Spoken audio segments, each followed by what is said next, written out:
Tapos sa Merong- Onyx side, kitang-kita pa rin natin yung kung gaano nila kagustong manalo ang binabayasan nilang team. Sumasama sa atin, ganun natin kamahal ang mga fans ng MPL Philippines. And speaking of sides, sa oras na to, Fnatic Onyx Philippines chooses to be in blue side. Ay, okay. Oh.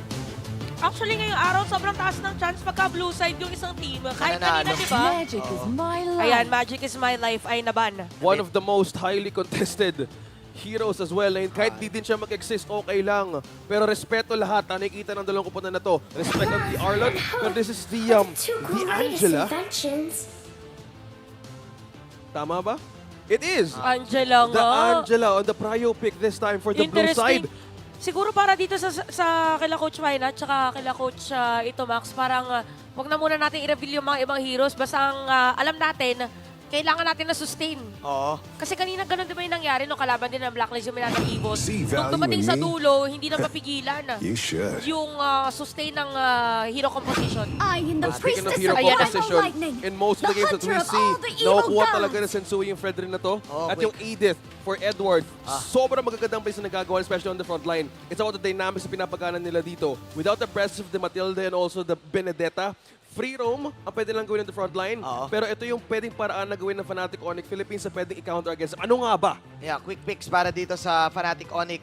Magla-lock in na ba dito ang Ng Fnatic hero ni Onyx Jem? ng hero ni Jem? Kasi kanina nagka-agawan sila ni Edward eh. Oo. 'Di ba? So, Parang- pero usually kapag nag-a-Angela kasi ang Onyx, hindi malabong mag-Masha din to eh. 'Di ba mayroon din sila Ayun nga pala. A flashy Masha Jella or accompaniment. Esmeralda? Parang bigla. Pero ano na sila, nag-terrace na sila. Ito na, kanina binaban kanina si Wala. Ling. Kaya pala, parang it's a given na parang usually parang ganito yung mga draft din pagka sa rank games. Kapag may Ling, parang expect mo na, Angela. may Angela. May But Angela. yeah, ang kinaganda pa dito with the Angela now na Terizla yung gamit ni Jem is that Mas mas buhay. magiging mas mabilis Yeah. yung movement na isang Terizla. Kasi sometimes yun yung parang nagiging con Yeah. ng pagiging Terizla. So tama nga tayo. Prenayo na nila. Tinerd Yeah. si Ferners route na nila yung Teresla. Itong Edith kasi pwede pang flex sa blacklist eh. Ginawa nila yun last game eh. Oo. So, napakaganda din magiging adjustment kung yun nga yung gusto nilang gawin. Yun ang pinaka-question ay third pick for Blacklist International. Will it be the marksman na kaagad? Oo. Ba dito?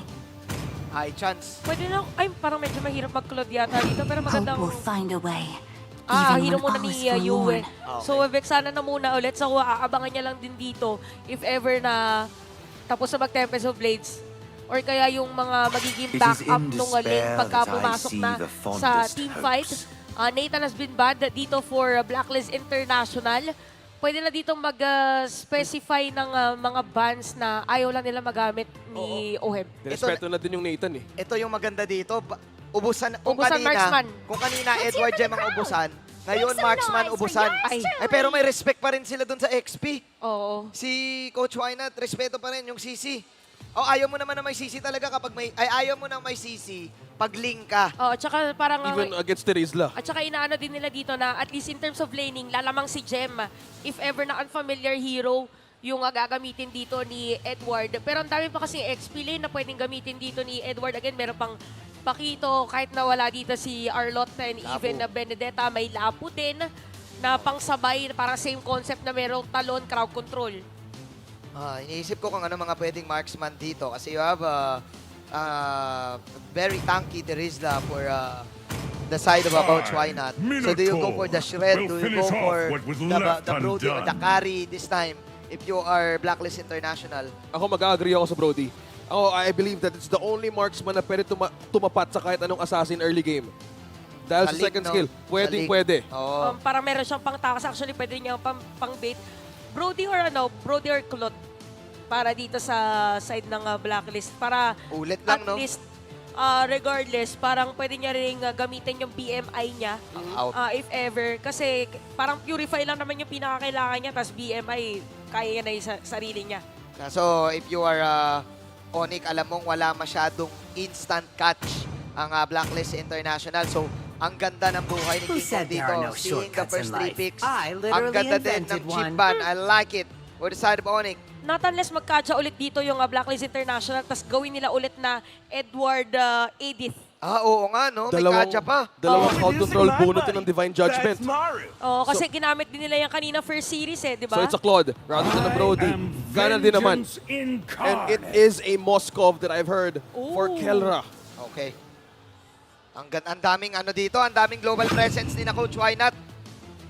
Moskov Spear, Angela Ulcho! So ano, Franco, Kaja, any? Franco, Kaja, maganda para dito sa Blacklist kasi wala nang Minotaur Wala na Minotaur.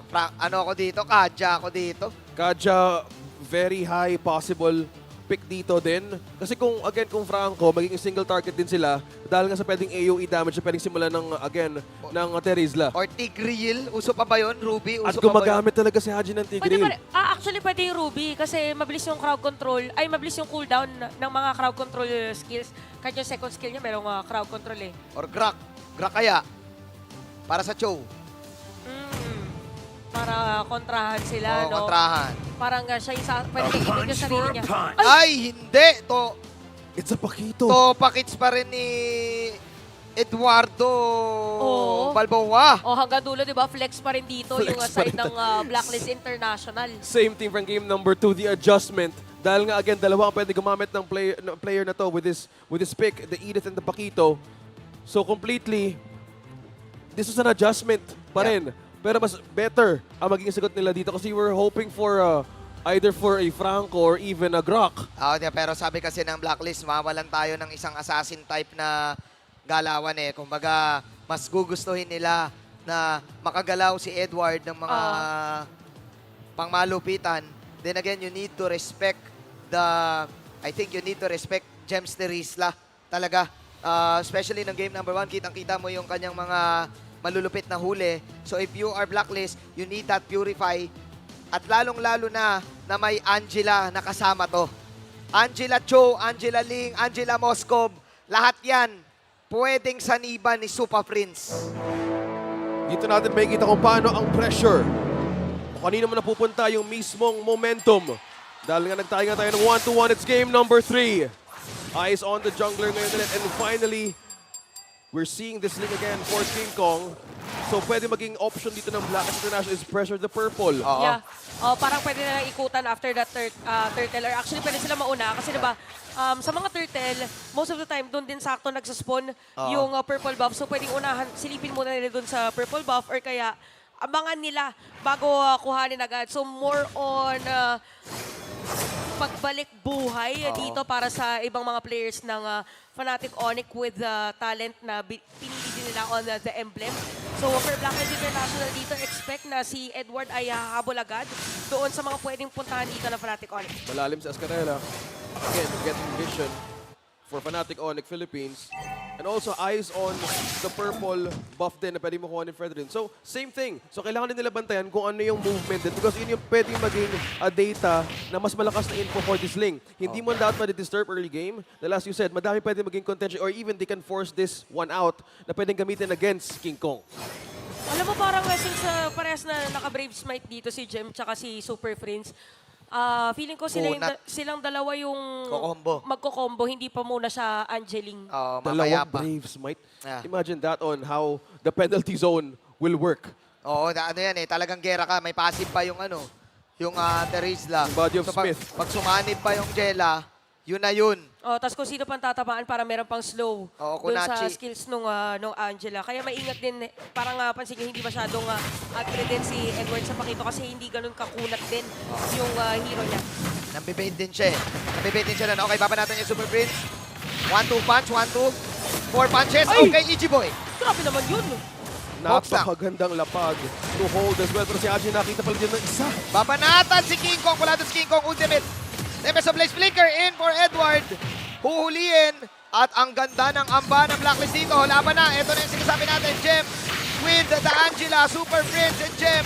Pero bitin yung follow-up damage. Escalera. Escalera. Uy, hindi nakakaw pa yung Cyclone. Ay, look at that. Sensui with the kill at nanakawan pa nila. Si King Kong ng purple. Meanwhile, si King Kong nandun sa kabilang purple naman. Ito na yung sinasabi natin kanina na expect na sasama talaga si Edward sa teamfight. Uy, oh my glove, hindi niya nakuha. Hindi Nakuha na yung maliit. naamoy ni Yue din. Ibig sabihin, walang purple si King Kong dito. So, alam niyo naman yung minigame ng Ling. No purple, hard game.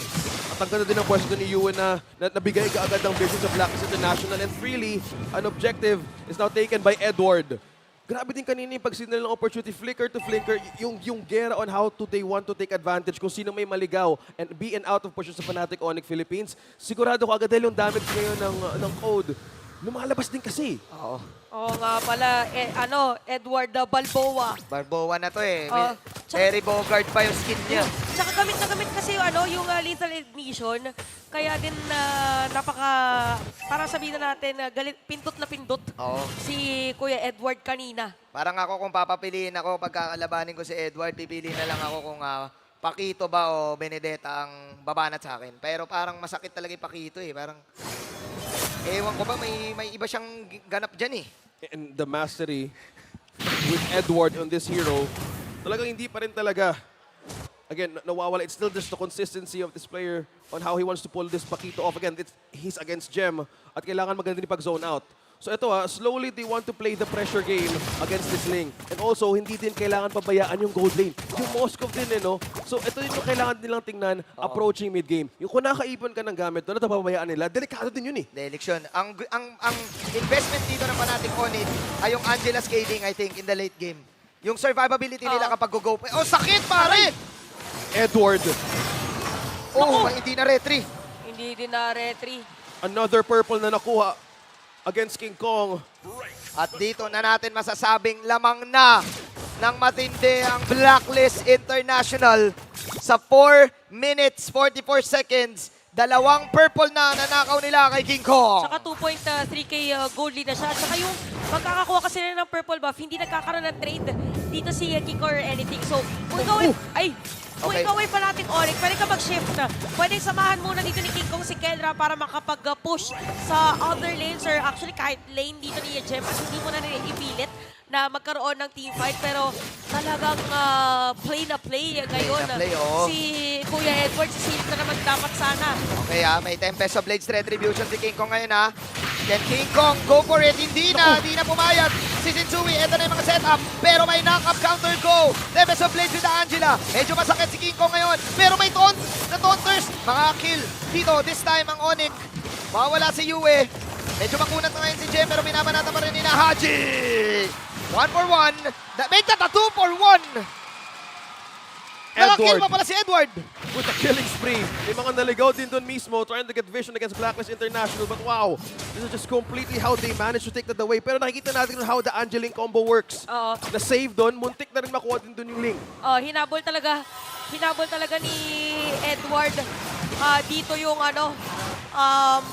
yung Cho kanina. Kasi nakasipa pa eh. Okay, tingnan natin. Nagkakasipaan. Taunt Gaming. Pero another purple. Sa sobrang tindi. Sa sobrang tindi ng laban na to, feeling ko yung Oo nga. Closing na rin. closing na rin talaga. Closing Closing na eh. Wala na kayo magagawa guys. Closing na eh. Yan! Binalik naman pala. May Yan! generator kasi. Easy lang kayo. Walang mawawalan. Walang mawawalan dito. Pare-parehas lang tayo mawawalan pag nawala. Oo, ito na yung mga parang sa Sabay-sabay dayo. tayong i-exit. Sa dayo yan, tamang pailaw lang. Oo, tamang pailaw lang. Alam mo naman yung mga bossing manager natin dyan, di ba? Kinukol lang nila yan. O, sige. Ayan na, top lane. Pressure kay Edward to ha. Okay, sinipa si Edward. At doon, nabigyan. Nag-commercial break lang tayo. Nabigyan bigla. And a shutdown. Agad-agad. Good call para dito sa side ng Fnatic Onyx kasi kailangan talaga nila ma-shutdown. Kelra. Ayun lang! Pero yari. Okay, tingnan natin. Ang ganda dito ng counter go ni Kelra with the Purify. Pero tatamaan siya ng Ichi Boy. Okay. Nakaiwas. Abyss Walker para kay Kelra. Iwas Gaming. Nandito si Oheb! Oheb. Nagkikigil na kuya. Oheb mo. Art of Delivery last hit. Hindi pinauwi. Oo, hindi pinauwi. Ngayon may laban pa ngayon. Si Shinzui, tinatakay yung Torre ngayon. Makapagaw si Shinzui. Rebels of Blades. Babanatan. Medyo makunat si Shinzui dito. Awit talaga yung kunat ng isang Red Rin. Buhay pa si Kuya Shinzui. Tapos after yung Pedrinho, lakad lang yan. Chillax lang. Lakad na May chillax molten lang. essence pa yun. Oo. Pero kita natin dito talaga yung map awareness, map presence din ng mga heroes natin, or mga players pala natin rather. Dahil nahanap ni Oheb yung butas kanina na, or opportunity rather na Okay. pwede kuhanin si Kelra. Tutuloy pa rin Edward. nila. Tutuloy pa rin nila yung purple dito. Sinipa na ngayon si Edward. Papahanish nila Ayun si na. Edward. Another kill. That is Another shutdown para kay Edward. Pero the plan is just to get the purple. At walking with swag na si Kuya mo Sensui, si Kuya mo Nag-concede. Steven. Isa na namang objective, a purple buff taken out. Ayun na naman. Of King. Ayan. Yan. Masyado kayo nagre-react eh. Kasi kailangan dito black and white kung sino nga ba talaga Oo. lamang. Tama ka naman eh. Pati kasi yung effects. Ah. Ayan, may effects. Yan. Yan. Ayan ang Ginigising lang. Yan ang Dapat pagka complete, gumagano, sisigaw tayo agad lahat para ihilawan. yan yung complete 4D experience. Oo. 4D experience ang MPL Philippines. Pinapakaba rin kayo. Easy lang kayo. Kahit nasa... Yan. Unti-unti na nabubuo ang puzzle. Okay. Buo na puzzle ha. Buo Wala na. puzzle. So nakikita na yung picture. Buo. Yan. 4D experience na dito mo lang mararanasan sa Champions Arena. Buti na lang talaga nag-adjust ka kung taga-North ka. Dahil dito yung init ng laban. Kompletos Ricados. 4-6. Alam mo, ang nakikita ko na lang dito, Battle yun? of the Purple eh.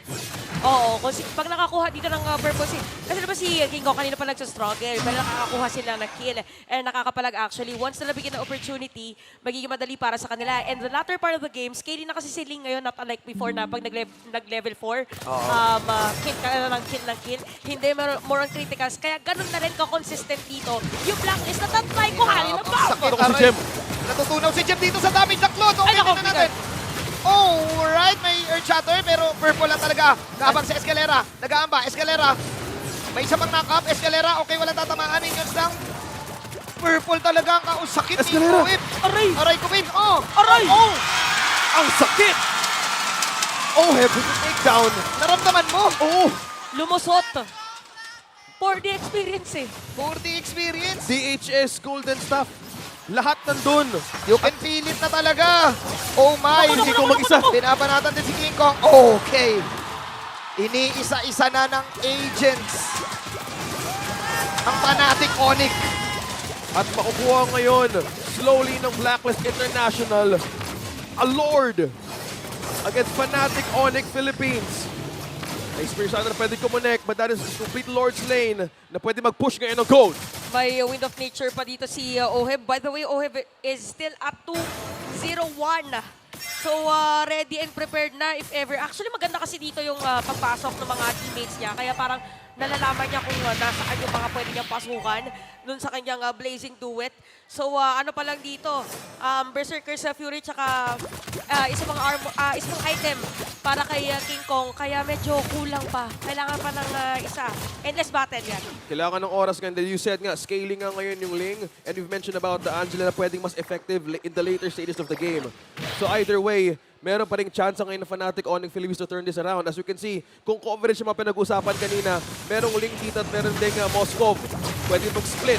Pero Blacklist International, they're forcing out the situation. At kinuha nila yung token sa gitna! Okay, Continent sa Owen dito with the Blazing Duet. Siya na una pumasok pero napakaganda pa rin ang movement ni S. Ni Jem pala. Pero si Escalera nasa likod. Hindi na siya nakakuha ng sipa. Inabangan. Abang Gaming. King Kong naman ngayon. Lumilipad palayo. Another purple. At ay, pati Nag-flicker. orange ayaw. Pati orange ayaw ibigay. Ayaw talaga nila ibigay yung buff na to! Edward! Supra naman yun. Calculated kung saan pupunta dito. Alam kasi na walang purple buff. What's next? Yung orange buff. So, diretso tayo doon. And we have to comment yung protecta na ginagawa dito kay Oheb. Wala makalapit talaga. Supposedly yung gusto gawin ni Escalera eh, masipa siya. Pero hindi! Aray Oh, ko, Win. Jem. Okay. Ang sakit na talaga ni Oheb dito at Protectodo. At isa sa mga strength ni Oheb Ay, dito, nag-conceal pa. kapag alam niyang malakas siya, talagang Protectodo siya ng mga kampi niya. To the point na siya na yung gumagawa ng play mag-isa. Grabe yung pag-force out nila dito sa lahat ng resources. Even against this Ling, King Kong, ang hirap i-pull off ng Ling. Ang hirap, oo. With this lead of 8.5k, isang toro na naman ang kukunin ng Blacklist International sa taas. Pero walang minions. May win condition kasi yung Link kapag kapag ipipik mo talaga, and ang problem, isang beses lang nakuha ni King Kong yung purple eh. Oh, tapos natatimingan pa. Actually, kahit yung ibang resources, mahirap na rin na i-secure dito ng side ng Fnatic Onyx kasi sira na rin yung dalawang inhibitor turret. So, malayo pa na kailangan niyang puntahan para makahabol dito sa team fight. At kapag ganito na rin yung itsura ng base ng Fnatic Onyx, medyo konti na lang din yung wall na pwedeng puntahan Oo. ni King Kong. So, kailangan na rin i-force na makaipit. If dinaanan na lang. Oo, nakita nila yun eh, pero wala na silang pakialam sa nararamdaman. Disiplina. Eto na naman, eto na naman. Uy, kita niya yan. Oh, sa harap din Nakita- mismo ni King Kong. nakita mo, Isa namang purple. Tinutusok yung bato. Nanggigigil na. Inaalog din na yung pader eh. Doon din mo na mismo natin nakita another purple na naman ang nakuha. For Ayun, the oh. sling. Pati na rin ang orange. Itadamay na rin. We have 4 seconds for this Lord. Oh my, wala nang buff na nakuha dito. Drained out. Oo, mahirap to para sa kanya. Kaya maho-force dito si Kellra na mag-clear muna ng minion wave. Yeah. Doon sa may bandang itaas. Sakit mo, aray ko po. Aray ko, Blaster. And that's at the Terisla down. Makunat dapat ang Terisla. So meaning bad news to. Para sa side na Fnatic Onyx. Ito na ba redemption ni King Kong? Can King Kong go for the steal? May hard guard na pwedeng sumuporta. Buy time yata to. Kuya Buy time. Cyric. Uy, pero hinahabol siya eh. Oo, tsaka buy time yata para makapag-push si Kellra doon sa may top lane. Wow. The macro and the micro. May spear. Oh my G. Kunik at Blacklist International. Sensui secures the Lord. All out Blacklist International sa buong macro ng laban na to. Hindi nila hinahayaang makakuha ng kahit isang objective. Yung Fnatic Onyx. Tsaka sobrang kunat ni Sensuya. 105 blade armor, naka-guardian helmet ka pa. So mataas din yung level mo. So napakahirap kay King Kong dito na parang itry na mag-contest. Kaya kung mapansin natin, parang kailangan niya palang +1 if ever. Kaya there is a Lord para dito sa Blacklist International sitting at 9.8k gold lead. Will the buy time be enough? Kailangan dumipensa kayo ng Fnatic Onyx Philippines. Ito na nga ba? Jem. Ang situation na gustong gawin ng Blacklist International. And that is all para kay Jem. Pero basic to it para kay OF dito. Wala na ngayon si Jem. 26 seconds down. Nandun si King Kong. Time na sa blade. Pero napa-out na lang. Ayun na yung damage shot ng Tingera. Kakayanin niya ba to? Pero tinatapos na ng Blacklist. It's too late for Onyx. Blacklist International on a match point. With best of 5. Grabe yung naging simula nito on how they forced out Fnatic Onyx Philippines and King Kong on that lane. Purely, it was the code dictating everything hanggang matapos yung laban na yon. Isa sa mga reasons ko bakit din nag-struggle yung Fnatic Onyx doon sa kitang-kita doon sa last push ng Blacklist is hirap sila mag-clear ng minion wave kasi Angela yung gamit ni Super Friends. So parang magbibitaw ba ako dito ng skill or pa-prioritize ko na makapag-hard card? Parang medyo nag-struggle sila in a way kasi wala silang inhibitor turret pero napakadami minion wave. Merong casting delay yung hard card itself. So, yun, clear na minion wave. Mahirap din kasi na-point out mo din doon yung mid laner na si Angela. And for looking at Yue, how he built this Vexana this time for this game, hindi nga nag-full defense on the first 2 items eh. Yeah. Yung Blood Wings on the last stage of the game, doon niya ginamit yun for defense. Nag-all-out damage All out. burst din Yeah. yung Vexana. Yeah. At grabe din yung paghuli nila and using that curse touch na wala din. Pati din yung paglapit ni Escalera, yung Terrify. Yeah. Kaya nahirapan din siya umalis. Hindi rin makalapit, hindi makakuha ng kick si Escalera. Ang masasabi ko, wala talaga nakuha yung Onyx dito. Ang pinaka nakuha lang ay siguro si Kellra na kapag-farm. Pero it was too late. Bitin yung power spike. Malalaman natin kung ano nga ang nangyari sa game. Renmar, what do you got? Pinahirapan ang buhay ng isang lane for the side of Fnatic Onyx by Blacklist International. At kitang-kita kung bakit even though all throughout the world, pinapakita nila, kaya ata natin mag-assassin na. But when you have roamers, the quality that Haji brings to the table, you will have a you will struggle up against a team like that if you are an assassin jungle. His play here on the Edith as the roamer. You can see the item prioritization here, rushing the dominant size. Well, still respecting the regen that Fnatic Onyx can bring to the table. And then, of course, rushing the blade armor. Just to really show to Fnatic Onyx, kung gusto nyo makakambak dito, i-extend nyo yung laro hanggang 25, 30, maybe even longer. Then going for the third item, Immortality, just to prove the point that that's how big the lead for Blacklist International was.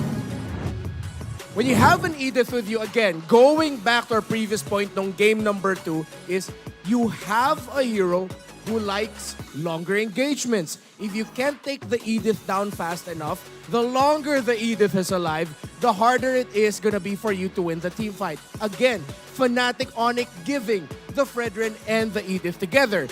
Yes, when you look at that combo, isipin mo siguro na medyo mabagal kumpara sa isang Ling, kumpara sa Angela, wala sa map presence. But you don't need that much. If you're Blacklist International, as long as you control the middle of the map, makontrol nyo yung minion waves, mahinto nyo yung pag-entry ni Escalera, then you won't be able to do the global map presence that you can do as an Angela, as a Ling. That's why at the same time, as much as you also need to commend Haji, the MVP of the game, 100% kill participation. Maganda yung mga engagements niya with the Earth Shatter flickers, katulad na pinakita niyo doon. And of course, the onwards, yung tinatawag natin suplex.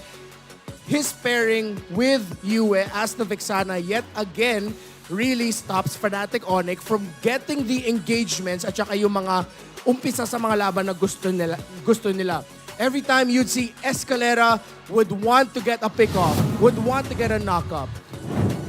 You have a member of Blacklist International just dishing out a key crowd control ability para mahinto yun. With Escalera gone, then the pressure falls onto Gem plus the Angela. But then, who else is gonna be protecting or giving help para sa Moskov, para sa Ling? One purple buff lang ang nakuha dito ng Fnatic Onyx. That's the first one. The second purple buff onwards, hindi na nakuha ng Ling ni King Kong, and that really shows the story. When you have an assassin jungler na hindi niya nakukuha yung boss, hindi niya magawa yung rotations niya, maapektado yung buong rotation ng team. You have the roamers stuck in the jungle, in the river, hindi sila makakapunta sa side lanes, hence why Kelra hindi siya masyado natulungan. Umaabot naman siya sa late game build, but then if you look at the EXP laner, Gem only has the Dominance Eyes and the Blade Armor. At that point, you're worrying about the magic damage. Hindi pa nga niya nabuo yung Radiant Armor doon dahil that's the item that he really needed to survive against the Vexana, to survive against the Edith. And that's why he took the most damage here, as you can see. Escalera playing pick-off type. You're not gonna hold the front line as much as the Cho. So he takes the most damage. But the rich guy, the carry, would go to Oheb. And of course, as we mentioned earlier, yung contributions ni Yue into the game, helping out Haji with providing the peel para kay Oheb and for the other members of Blacklist International. He gets total assists, 8 of them. And he is the best wingman of the game. We're reminded yet again kung bakit hindi natin masyado nakikita ang mga assassin sa Pilipinas. Why people are wondering, Baksha, Fredrin, Barats, over and over again. Marte, siguro, from time to time.